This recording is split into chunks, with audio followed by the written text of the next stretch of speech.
क्योंकि रात अभी बाकी है। ब्रेक के बाद हम एक बार फिर हाजिर हैं आपके सामने क्योंकि रात अभी बाकी है को लेकर। क्या होता है जब इमोशंस में कमी की वजह से यकायक आपकी शादीशुदा जिंदगी में दरार आने लगती है? ये जानने के लिए हमें फ़ोन कीजिए और अपने सवाल पूछिए। आपके सवालों के जवाब देने के लिए हमारे साथ दो एक्सपर्ट्स मौजूद हैं। आज हमारे साथ हैं साइकोलॉजिस्ट डॉक्टर दीपाली बत्रा और हमारे साथ हैं साइकेट्रिस्ट डॉक्टर विजय पाठक। हम बात कर रहे हैं किस तरह से एक फिजिकल रिलेशन को इमोशनल बनाया जाए। इस पर बात जारी रखेंगे। इस वक्त नैनीताल से एक कॉलर हमारे साथ हैं। जी, अपना सवाल पूछिए। हेलो जी, क्या सवाल है आपका? मैम नमस्ते, मेरा नाम MS भंडारी है, मैं नैनीताल से बोल रहा हूँ। जी नमस्ते, अपना सवाल पूछिए। मैम जब मैं बॉडी रिलेशन बनाता हूँ वाइफ के साथ में, मेरी एज इस समय 31 साल है जी। तो मैम जिसमें बॉडी रिलेशन बनाते समय मेरा पीछे से जो थिकनेस है लिंग की वो बहुत ही वो ज्यादा मोटी नहीं है लेकिन आगे से ठीक है। लेकिन बॉडी रिलेशन के समय मेरे तीन सेकंड में ही मेरा जो है वीर्य जो है तुरंत निकल जाता है। जी जी डॉक्टर विजय, ये प्री मैच्योर इजैकुलेशन की प्रॉब्लम, देखिए बहुत संभव है कि आप प्री मैच्योर इजैकुलेशन नामक समस्या के से ग्रसित हैं और इसके पीछे कई प्रकार के कारण हो सकते हैं। उनमें से बहुत सारी चीज़ें हैं जो अगर आप अपने आप रेगुलेट करेंगे तो आप पाएंगे कि चीज़ें हो सकता है बेहतर हो गई हों। अगर उसके बावजूद में भी अपने जो लाइफस्टाइल में आप मॉडिफिकेशन के लिए जो हम बात करेंगे, अगर फिर भी आपको लगता है कि वो उसमें फ़ायदा नहीं हो रहा है तो आप अपने डॉक्टर से मिलें। क्योंकि बहुत कॉमनली ये होता है कि काफ़ी लोग जो है रिलेशनशिप जो है वो हेस्ट में बनाते हैं, जल्दबाजी में बनाते हैं, अपने आप को समय कम देते हैं, फिजिकल इंटरकोर्स की तरफ ज़्यादा दौड़ते हैं। अगर आप इतनी रफ्तार में हैं तो अपनी रफ्तार को कम करें, अपने फोर प्ले का जो प्रोसीजर है उसमें पूरा अपना और अपने पार्टनर के साथ साथ निभाएं। और उसके बाद आप जब कम्प्लीटली अराउजल जब आप दोनों नहीं हैं तब तक आप फिजिकल इंटरकोर्स की तरफ ना जाएं।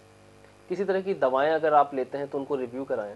किसी तरह के नशे को अगर आप करते हैं तो उसको तुरंत डिसकंटिन्यू करें, चाहे सेल्फ कंट्रोल से चाहे प्रोफेशनल हेल्प से, बहुत ही इंपॉर्टेंट है।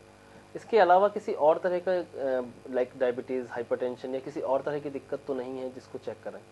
काफ़ी समय में देखा जाता है कि कुछ यूरिनरी ट्रैक इन्फेक्शंस होते हैं या रिकरेंट इन्फेक्टिव फोकाई बन जाता है जिसकी वजह से सिग्नल्स जो हैं ब्रेन को बहुत फास्ट जाते हैं रिगार्डिंग प्लेजर एंड डिस्चार्ज बहुत कॉमन होता है। तो आप अपने आप की हिस्ट्री थोड़ा याद करें कि किसी तरह के यूरिनरी ट्रैक इन्फेक्शन अगर आपको बार बार होते हैं तो आप अपने आप को तुरंत डॉक्टर को दिखाएं। इन सब चीज़ों के बावजूद में भी अगर आपको फ़ायदा नहीं होता है तो एक फिजिकल इवैल्यूएशन कराएं, साइकेट्रिक इवैल्यूएशन कराएं अपना, और अपना एक ट्रीटमेंट जो है प्रोफेशनल हेल्प के साथ में आप स्टार्ट करें। जी, इस वक्त शांतनु हमारे साथ हैं दिल्ली से। जी शांतनु, अपना सवाल पूछिए। नमस्ते मैडम। जी नमस्ते। मैडम मेरा एज है 34 जी एंड मेरा वाइफ का उम्र है 24 जी है जी। तो 10 साल डिफरेंस है। तो मैं ये जानना चाहता हूँ कि उनके एक लड़की के लिए मतलब मिनिमम हमारा जो सेक्सुअल जो एक पुरुष के लिए होता है जी वो कितना देर तक होना चाहिए जो कि वो मतलब हम वो समझ सकते हैं कि वो सेटिस्फेक्शन होते हैं या लड़की को मतलब सेटिस्फेक्शन दे सकते हैं।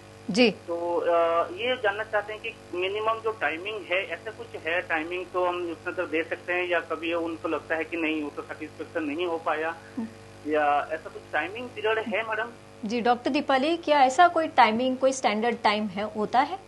ऐसा कोई स्पेसिफिक टाइम नहीं है कि इस एज में इतना करेंगे तो इतना सेटिस्फैक्शन मिलेगा। एज नहीं भी हो हाँ, पर क्या कि महिला के लिए सेटिस्फैक्शन लेवल रीच करने के लिए क्या कोई स्टैंडर्ड टाइम होता है? नहीं, कोई स्टैंडर्ड टाइम नहीं है, कोई स्टैंडर्ड एज सच एज नहीं है। मतलब प्यूबर्टी के बाद से definitely they are sexually active and वो इन्वॉल्व हो सकते हैं एंड दे गेट सेटिस्फाइड। जिस तरह से ये जानना चाहते हैं कि कितनी देर एक सेक्सुअल एक्ट में इंडल्ज होने के बाद एक महिला जो है वो सेक्सुअली सेटिस्फाइड होगी, क्या ऐसा कोई स्टैंडर्ड टाइमिंग होता है? ऐसा कोई स्टैंडर्ड टाइमिंग नहीं है, इतना कैलकुलेटिव नहीं हो सकता है। मतलब वो वैरी करता है फीमेल टू फीमेल कि हो सकता है कि कोई इमोशनल एस्पेक्ट पे ज्यादा ध्यान दे, सेक्सुअल एस्पेक्ट उसके लिए इतना इंपॉर्टेंट ना हो सकता है किसी के लिए सेक्सुअल एस्पेक्ट बहुत ज्यादा इंपॉर्टेंट हो, उसको लगता हो कि नहीं बार बार करा जाए उसके साथ। सो वो वैरी करता है female to female. It is मतलब ऐसा कोई टाइमिंग नहीं है। डेफिनेटली कोई टाइमिंग नहीं है। टाइमिंग किसी के लिए भी नहीं है, not for a male not for a female. जी एक और कॉलर हमारे साथ है। क्या नाम है आपका? जी मेरा नाम नवाज है और मैं दुबई से बात कर रहा हूँ। जी मैं इधर पहले अबू धाबी में रहता था, उधर एक डॉक्टर साहब थे, डॉक्टर मैथ्यू जैकब जी। तो मेरा वैसे बिलोंग मैं पाकिस्तान से करता हूँ। तो मेरे बच्चे नहीं हो रहे थे, तो मैंने डॉक्टर साहब से मशवरा किया कि क्या करना है या क्या है जी। तो उन्होंने मुझे कुछ 1 महीने के अंदर 4 दिन बताए थे ऐसे। फिर उसके बाद उन्होंने मिडल में मुझे 3 दिन बताया कि ये इम्पोर्टेंट है, ये इम्पोर्टेंट है, और जो मेंसेस होते हैं उसके हिसाब से 15 दिन 14 दिन ऐसा उन्होंने मुझे एक पूरा फॉर्मेट बना के दिया जी। फिर उसके बाद मैं गया तो अल्हम्दुलिल्लाह भी मेरा एक बेटा भी है और एक बेटी भी है जी। लेकिन मुझे वो जो फॉर्मेट था वो भूल गया हूँ मैं अभी जी। तो क्या उसके बारे में फिर मुझे पता चल सकता है एक। और दूसरा मेरा सवाल ये है कि ये बॉडी रिलेशन फारिग होने के बाद उसके बाद ये दिमाग जो सर के पिछले वाले जो 2 हिस्से हैं, एक हिस्सा जिसे हम हराम मगज कहते हैं शायद, तो उस जगह में कभी कभी मुझे पेन होता है ज्यादा, यानी सुबह सुबह उठने के टाइम में प्रॉब्लम ज्यादा होती है। क्या ऐसे कुछ मेडिकल प्रॉब्लम है या कुछ बॉडी वीकनेस है या क्या है? क्योंकि हम लोग तो जब 2 साल के बाद छुट्टी जाते हैं तो उस टाइम में तो हर उस आदमी को मन करता है कभी 1 कभी 2 बार कभी 3 बार, तो क्या इसके ऊपर क्या करना चाहिए? मुझे जरा इसके बारे में थोड़ा बाल बताते तो अच्छा है जी। देखिए, आपने जानना चाहा है कि कौन कौन से पीरियड्स हैं जिसमें सेक्सुअल इंटरकोर्स के दौरान में जो है वो लाइक प्रेगनेंसी के चांसेस बढ़ते हैं। अगर एक रेगुलर साइकिल जनरली हम बोलते हैं 28 डेज़ की जो साइकिल होती है उसके मिड साइकिल के आसपास में, यानी कि अराउंड 14 डे के आसपास में फीमेल जो होता है उसका जो लाइक ओवुलेशन की जो प्रोसेस होती है वो स्टार्ट होती है। जो ओवम है उसकी जो लाइफ होती है दैट लास्ट फॉर 5 डेज़, और जो स्पर्म होता है उसकी लाइफ जो है वो कंसिडर की जाती है 48 आवर्स टू 72 आवर्स। तो जनरली 14 जो डे होता है उससे 3 दिन पहले, यानी कि 10वें दिन से लेके 14 डे के अगले 5 दिन तक का जो टाइम होता है, यानी कि 19 टू 20 डे, ये वो टाइम होता है जिसमें कि अगर सेक्सुअल एक्टिविटी की जाती है तो फर्टिलाइजेशन के चांसेस सबसे ज़्यादा होते हैं। रिगार्डिंग जो आपका दूसरा सवाल है वो एक लाइक कि आप सेक्सुअल एक्टिविटी करते हैं उसके बाद नेक्स्ट डे मॉर्निंग में जब अगर आप उठते हैं तो आप अपने आप में सर में दर्द महसूस करते हैं। देखिए, कुछ लोगों को पोस्ट कॉइटल हेडेक होता है, पर वो generally just after the sexual activity होता है, जो कि सेक्स के तुरंत बाद होने वाला है। अगर आपका जो हेडेक है वो मॉर्निंग आवर्स में होता है तो उसकी पॉसिबल रीजन कुछ और भी हो सकते हैं। जैसे आप बता रहे हैं 2 साल में आप जाते हैं अपने फैमिली के साथ में, तो हो सकता है कि उन दिनों में आप रात में लेट सोते हो, उन दिनों में आप वाइफ के साथ ज़्यादा समय बिताते हो और उस कारण से आपका सुबह जल्दी जागना होता है और रात को लेट सोना होता हो। तो कोई सेक्स के कारण से फिजिकली किसी तरह की वीकनेस या किसी तरह का दर्द जो है वो सिर्फ एक पोस्ट कॉइटल हेडेक हो सकता है, बट जो डिलेड जो हेडेक है वो सेक्स के साथ रिलेटेड नहीं होता है, जनरली लाइफस्टाइल की वजह से ऐसा होता है। जी, एक और कॉलर इस वक्त हमारे साथ हैं। अपना नाम बताइए।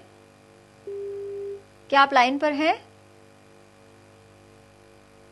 एक और कॉलर हमारे साथ है। क्या नाम है आपका? मेरा नाम राहुल है जी। कहाँ से बोल रहे हैं आप? मैं आसाम से बोल रहा हूँ। जी राहुल, अपना सवाल पूछिए। अच्छा, मेरा प्रॉब्लम ये है कि मैं अपनी गर्लफ्रेंड के साथ मैंने सेक्स किया था लास्ट मंथ फरवरी में। जी। फरवरी 4 तारीख को किया था जी। और जब कर रहे थे उस समय उसको ब्लीडिंग हो रही थी जी। तो फिर उसके बाद मैंने सेक्स करना छोड़ दिया उसके साथ जी। और 5 तारीख को उसका पीरियड स्टार्ट हो गया। जी। लेकिन ये जो मार्च में मंथ आया 5 तारीख डेट पार हो गया और 19 तारीख आज हो गई है, 19 तारीख तक उसको पीरियड्स नहीं हुए। तो मुझे ये डर है कि कहीं वो प्रेग्नेंट हो गई है क्या। और पहले भी जब हम लोग सेक्स करते थे फरवरी मंथ से पहले, तभी उसका जब हम लोग सेक्स करते थे उसके बाद उसका पीरियड रेगुलर नहीं था, मतलब 7-8 दिन तक उसका लेट होता था पीरियड अगले महीने। जी। लेकिन इस बार उसका डिले हो गया है कम से कम 15 दिन। तो मुझे इसी बात का डर है कि कहीं वो प्रेग्नेंट हो गई है क्या। देखिए राहुल, तो इम्पॉर्टेंट एस्पेक्ट ये है कि फिजिकली आप लाइक सेक्सुअली आप जब एक्टिव थे तो उस समय में आपने किसी तरह का प्रोटेक्शन यूज़ नहीं लिया है, क्योंकि जैसे आप बता रहे हैं कि उनका जो मेंस्ट्रुअल साइकिल है वो अपने आप में एक वेरिएबल साइकिल के साथ में रही है। हालांकि जैसे आप बता रहे हैं कि उनका जो आपने सेक्सुअल एक्ट किया है उसके नेक्स्ट डे से पीरियड स्टार्ट हो गए हैं, लीस्ट लाइकली कि अगर ऐसा हुआ है तो उनकी प्रेगनेंसी उसमें एस्टेब्लिश हो पाए। पर फिर भी हम लोग एक इम्पॉर्टेंट एस्पेक्ट बोलेंगे कि आप एक यूरिन प्रेगनेंसी किट जो और उनका जो एक अपने आप में एक होम टेस्ट कीजिए रिगार्डिंग प्रेगनेंसी। और बहुत ही इम्पॉर्टेंट बात यह है कि अगर किसी भी तरह की प्रेगनेंसी अगर आप चाहते हैं देखते हैं कि पॉजिटिव है तो विदाउट प्रोफेशनल हेल्प इसको किसी भी तरीके से आप डील नहीं करेंगे। That can be life threatening for the female also. So पहले अपने आप टेस्ट कीजिए और उसके बाद प्रोफेशनल हेल्प के थ्रू आप अपने प्रेगनेंसी जो उनकी प्रेगनेंसी अगर स्टैब्लिश होती है तो उसको प्रोफेशनली उसको डील करें। जी, बट चांसेस बहुत कम है जैसा आप जिस तरह से बता रहे हैं, पर at times you know it is such a very variable condition. So you never know कि वो जो प्रोसेस थी it was a period itself, it was bleeding itself, you never know. जी, Sometimes the trauma is long, that lasts for 2 days or 3 days, and person can bleed for more than 1 or 2 days. Ji, So तो it might कह be नहीं just सकते, इनके case में कह नहीं सकते, लेकिन फिजिकल रिलेशन को इमोशनल करना कितना ज़रूरी है और क्यों ज़रूरी है, ये आपने कहा है, आज ये बताया है। आप दोनों हमारे स्टूडियो में आए, थैंक यू सो मच। तो वक्त आ गया है आपसे विदा लेने का, क्योंकि रात अभी बाकी है। मैं आज के लिए इतना ही। हमें उम्मीद है कि आपको अपने प्रॉब्लम के सॉल्यूशंस ज़रूर मिल गए होंगे, और जो लोग आज हमसे सवाल नहीं पूछ पाए, जो अभी भी संकोच कर रहे हैं, वो अपना संकोच दूर करें और अगले एपिसोड में हमें ज़रूर कॉल करें। तो कल यानी रविवार रात 11 बजे आपसे फिर मुलाकात होगी, और आपके सेक्स लाइफ से जुड़े कई पहलुओं पर हमारे एक्सपर्ट्स आपको सलाह देंगे। तो देखना ना भूलिए, क्योंकि रात अभी बाकी है।